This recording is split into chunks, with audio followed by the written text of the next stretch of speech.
দর্শক বন্ধুরা, welcome back to my YouTube channel. বন্ধুরা, আমার ইউটিউব চ্যানেলে আপনাদের সকলকে স্বাগত জানাই।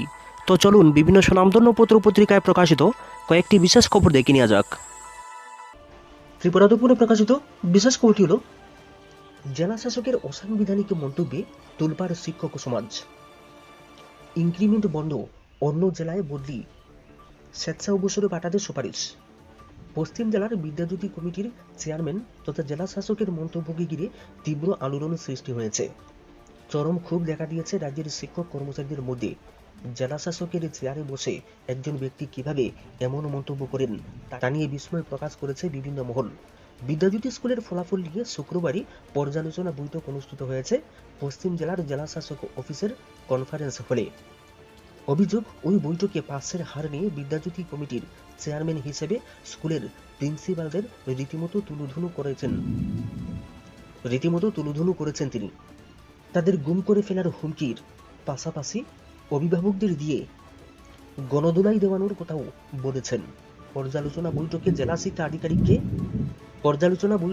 শিক্ষা আধিকারিককে তিনি নির্দেশ দিয়েছেন পশ্চিম জেলার বিদ্যাজ্যোতি স্কুলের বিষয়ে শিক্ষকদের চিহ্নিত করতে, তাদের শোকজ করার এবং ইনক্রিমেন্ট বন্ধ করে দেওয়ারও নির্দেশ দিয়েছেন তিনি। একই সঙ্গে তাদের পশ্চিম জেলার বাইরে বদলির এবং ইংরেজি মাধ্যম থেকে পড়াশোনা কিনা তাও খতিয়ে দেখার নির্দেশ দিয়েছেন। শুধু তাই নয়, বিদ্যাজ্যোতি স্কুলে 50 বছরের উপরে যারা শিক্ষকতার কাজে রয়েছেন তাদের পড়ানোর সামর্থ্য রয়েছে কিনা তা খতিয়ে দেখে স্বেচ্ছা অবসরে পাঠানোর কথাও বলেছেন। এমনকি ভিন্নভাবে সক্ষমদের বেলায়ও একই পদ্ধতি অনুসরণের কথা বলেছেন। ঘটনাটি জানাজানি হতেই বিভিন্ন মহল থেকে নিন্দার ঝড় উঠেছে। বিভিন্ন সংগঠনের পক্ষ থেকে ইতিমধ্যেই প্রতিবাদ জানানো শুরু হয়েছে। ত্রিপুরা সরকারি শিক্ষা বিভাগীয় অফিসার্স অ্যাসোসিয়েশনের পক্ষ থেকে এক বিবৃতিতে বলা হয়েছে, রাজ্যের ইতিহাসে এই ধরনের একজন প্রশাসনিক আমলা কর্তৃক শ্রদ্ধেয় প্রধান শিক্ষকদের উদ্দেশ্যে এই ধরনের অসাংবিধানিক মন্তব্য নজিরবিহীন, শিক্ষক সমাজের প্রতি অসম্মান ও মানসিক নির্যাতনের শামিল।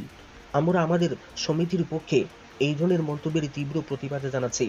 আমরা মনে করি বিদ্যাজ্যোতি প্রকল্পে দেওয়া গালভরা প্রতিশ্রুতি পূরণে নিজেদের ব্যর্থতা ঢাকতে প্রধান শিক্ষক ও অন্যান্য শিক্ষক শিক্ষিকাদের ঘাড়ে দোষ চাপিয়ে বিদ্যাজ্যোতি প্রকল্পের ব্যর্থতা ঢাকতে চাইছে। আমরা গভীর উদ্বেগের সঙ্গে লক্ষ্য করছি, বিগত কয়েকদিন যাবৎ বিদ্যালয় শিক্ষা দপ্তরের আধিকারিক ও সিবিএসই পরিচালিত পরীক্ষায় খারাপ ফলাফলের প্রকৃত কারণগুলো অনুসন্ধান না করে শিক্ষক শিক্ষিকাদের উপরে দায়ভার অর্পণের চেষ্টা করছে। উপযুক্ত পরিকাঠামো ও পরিবেশ গড়ে তোলার ব্যবস্থা না করে শুধুমাত্র ব্যক্তিগত ও রাজনৈতিক প্রচারের উদ্দেশ্যে তড়িঘড়ি করে 2021 সালে রাজ্য সরকার পরিচালিত 100টি মাধ্যমিক ও উচ্চতর মাধ্যমিক বিদ্যালয়ে মিশন 100 নামে বিদ্যাজ্যোতি প্রকল্প চালু করা হয়েছিল।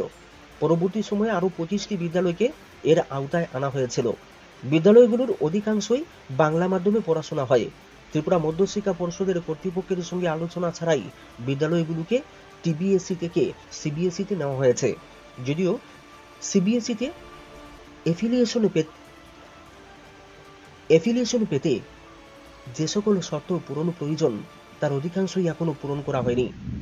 ছাত্রছাত্রীদের উপর বাৎসরিক ফি 1000 টাকা দেওয়ার শর্ত চাপিয়ে দেওয়া হয়েছে। সিবিএসই পরিচালিত বিদ্যালয়গুলিতে ইংরেজি ও হিন্দিতে পড়াশোনা হয়, তাই এই রাজ্যের বাংলা মাধ্যমের বিদ্যালয়গুলিতে পাঠরত ছাত্রছাত্রীদের ও কর্মরত শিক্ষক শিক্ষিকাদের বাস্তব অবস্থা বিবেচনা না করে সিবিএসই সিলেবাসে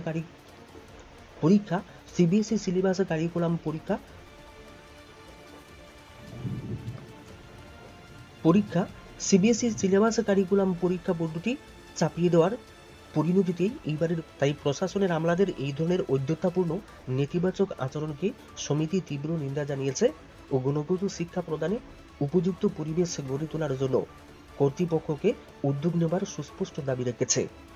ভোটের হার কমিশনের জবাব তলব করল সুপ্রিম। দেশজুড়ে চলছে লোকসভা নির্বাচন পর্ব। ইতিমধ্যেই 4 দফার নির্বাচন পর্ব সমাপ্ত হয়েছে, এখনো বাকি রয়েছে 3 দফা। কিন্তু ভোট পর্ব মিটে যাওয়ার কয়েকদিন পর নির্বাচন কমিশনের পক্ষ থেকে ভোটের হার প্রকাশ করা হচ্ছে। এই নিয়ে সুপ্রিম কোর্টে আবেদন করেছিল অ্যাসোসিয়েশন ফর ডেমোক্রেটিক রিফর্মস বা এডিআর। তাদের আবেদনে সাড়া দিয়ে এই ইস্যুতে নির্বাচন কমিশনের কাছ থেকে জবাব চাইল দেশের শীর্ষ আদালত। লোকসভা ভোটের প্রথম পর্বের 11 দিন পর সর্বশেষ ভোটের হার প্রকাশিত হয়েছে। দ্বিতীয় দফা ভোটের হার প্রকাশিত হয়েছে 4 দিন পর। বিষয়টির মধ্যে অস্বচ্ছতার অভিযোগ তুলে সুপ্রিম কোর্টের দ্বারস্থ হয়েছে এডিআর। পাশাপাশি আবেদনকারী সংস্থাটির পক্ষ থেকে ইভিএম বদল করারও অভিযোগ তোলা হয়েছে। দেশের প্রধান বিচারপতি ডিওয়াই চন্দ্রচূড় এবং সুপ্রিম কোর্টের অপর দুই বিচারপতি জেবি পারদিওয়ালা ও বিচারপতি মনোজ মিশ্র ডিভিশন বেঞ্চ নির্বাচন কমিশনের কাছ থেকে এই বিষয়ে উত্তর চেয়েছেন। জবাবদিহির জন্য নির্বাচন কমিশনকে 24 মে পর্যন্ত সময় দিয়েছেন। আগামী সোমবার থেকে শুরু হচ্ছে গ্রীষ্মকালীন ছুটি, ফলে এই মামলার শুনানি করবে বিশেষ গ্রীষ্মকালীন অবকাশ bench. Association for Democratic reforms বা এডিআরের পক্ষ থেকে সুপ্রিম কোর্টে আবেদন করা হয়েছে ভোট প্রক্রিয়া শেষ হওয়ার 48 ঘন্টার মধ্যে চূড়ান্ত ভোটের হার প্রকাশ করার নির্দেশ দেওয়া হোক নির্বাচন কমিশনকে। এই মামলার শুনানিতে শীর্ষ আদালতের বিচারপতিরা কমিশনের আইনজীবীর কাছে জানতে চেয়েছেন ভোটের হার ওয়েবসাইটে প্রকাশ করতে সমস্যা কেন। বিচারপতিদের প্রশ্নের উত্তরে কমিশনের আইনজীবী সুপ্রিম কোর্টে জানিয়েছেন, বিভিন্ন জায়গা থেকে তথ্য নিয়ে রিপোর্ট প্রকাশ করাটা সময় সাপেক্ষ। এর আগে এই সংস্থার পক্ষ থেকে নির্বাচন কমিশনের কাছে চিঠি দিয়ে জানতে চাওয়া হয়েছিল কেন প্রথম 2 দফায় নির্বাচনের ভোট হার প্রকাশ করতে এতটা সময় লেগেছে। কংগ্রেস, সিপিএম, তৃণমূলও এই ইস্যুতে এডিআরকে সমর্থন করেছেন। এর আগেও ইভিএম নিয়ে অভিযোগ উঠেছে। এর আগে 44 বার ইভিএম নিয়ে সুপ্রিম কোর্ট ও হাইকোর্টে মামলা হয়েছিল। বলা হয়েছিল ইভিএম এ কারচুপি করা হচ্ছে, কিন্তু প্রতিবার সেই অভিযোগকে আদালত খারিজ করে দিয়েছে। নির্বাচন কমিশনের পক্ষ থেকেও আদালতের রায়কে হাতিয়ার করে বলা হয়েছিল, কখনো বলা হয়েছে এটার মধ্যে কোনো ভাইরাস নেই, আবার বলা হয়েছে এটাকে রিগিং সম্ভব নয়। ইভিএম ভোট গ্রহণের জন্য সবথেকে নিরাপদ যন্ত্র, তাই এই ধরনের অভিযোগ সম্পূর্ণ ভিত্তিহীন। মমতা ইস্যুতে ওদিরকে সতর্ক করলেন খার্গে। বাংলায় লোকসভা ভোটের প্রচারে এখনো পর্যন্ত একদিনও দেখা যায়নি কংগ্রেসের শীর্ষ নেতৃত্বকে। এমনকি লোকসভার কংগ্রেসের দলনেতা অধীর রঞ্জন চৌধুরীর খাস তালুক বহরমপুরেও প্রচারে আসেননি রাহুল গান্ধী, মল্লিকার্জুন খার্গে সহ কংগ্রেসের কোনো শীর্ষ নেতা। ভোটের প্রচারে বারবার মমতাকে নিশানা করেছেন অধীর চৌধুরী। মমতা ইস্যুতে অধীরের সঙ্গে যে কংগ্রেসের দিল্লির নেতাদের মতের মিলই তা আরও একবার প্রকাশ্যে এসেছে। ভোটের পর ইন্ডিয়া জোট ক্ষমতা এলে সেই সরকারকে বাইরে থেকে সমর্থনের কথা একটি নির্বাচনী জনসভা থেকে ঘোষণা করেছেন মমতা বন্দ্যোপাধ্যায়। তৃণমূল সুপ্রিমোর এই ঘোষণার পর থেকেই তাকে তীব্র কটাক্ষ করেছেন অধীর চৌধুরী। প্রদেশ কংগ্রেস সভাপতি বলেছিলেন, আমি তাকে বিশ্বাস করি না, তিনি জোট ছেড়ে পালিয়ে যান, তিনি বিজেপির দিকে যেতে পারেন। তিনি বলেছিলেন কংগ্রেস 40টির বেশি আসন পাবে না, কিন্তু এখন তিনি বলছেন বাইরে থেকে সমর্থন দেওয়ার কথা। এর অর্থ হলো কংগ্রেস দল এবং জোট ক্ষমতায় আসছে। এখন দেখছেন হাওয়া বদলাচ্ছে, তাই এই দিকে ভিড়তে চাইছেন। বিজেপির দিকে পাল্লা ভারী দেখলে ওই দিকে যাবেন, কিন্তু অধীরের মনোভাবকে যে কংগ্রেস হাইকমান্ড ভালোভাবে মেনে নেয়নি তা মল্লিকার্জুন খার্গের কথাতেই স্পষ্ট হয়েছে। শনিবার খার্গে, শরদ পাওয়ার, উদ্ধব ঠাকরে সহ ইন্ডিয়ার নেতারা লখনৌয়ে সাংবাদিক সম্মেলন করেছেন। সেখানেই অধীরের বক্তব্যের পরিপ্রেক্ষিতে কংগ্রেসের সর্বভারতীয় সভাপতি বলেছেন, অধীর রঞ্জন চৌধুরী সিদ্ধান্ত নেন না, আমরা এই সিদ্ধান্ত নিই। কংগ্রেস পার্টি হাইকমান্ড, তাই আমরা যে সিদ্ধান্ত নেব তা সঠিক হবে। হয় হাইকমান্ডের কথা মানতে হবে, তাদের সিদ্ধান্ত অনুসরণ করতে হবে, না হলে বাইরে যেতে হবে।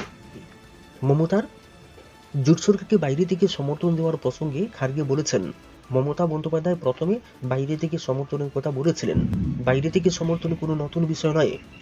প্রথম ইউপিএ সরকারে বামেরাও বাইরে থেকে সমর্থন করেছিলেন, কিন্তু তারপরেও মমতার আরও একটি বিবৃতি এসেছে। একটি বিষয় তার মন্তব্য থেকে পরিষ্কার, তিনি ইন্ডিয়ায় আছেন এবং জোট সরকার গঠিত হলে তিনি তাতে যুক্ত হবেন। বুধবার মমতা বলেছিলেন, ইন্ডিয়াকে নেতৃত্ব দিয়ে বাইরে থেকে সব রকম সাহায্য করে আমরা সরকার গঠন করে দেব। এরপর 24 ঘন্টা পার হতেই তমলুক থেকে বৃহস্পতিবার মমতা বলেছেন, অনেকে আমায় ভুল বুঝেছে, আমি জোটে আছি।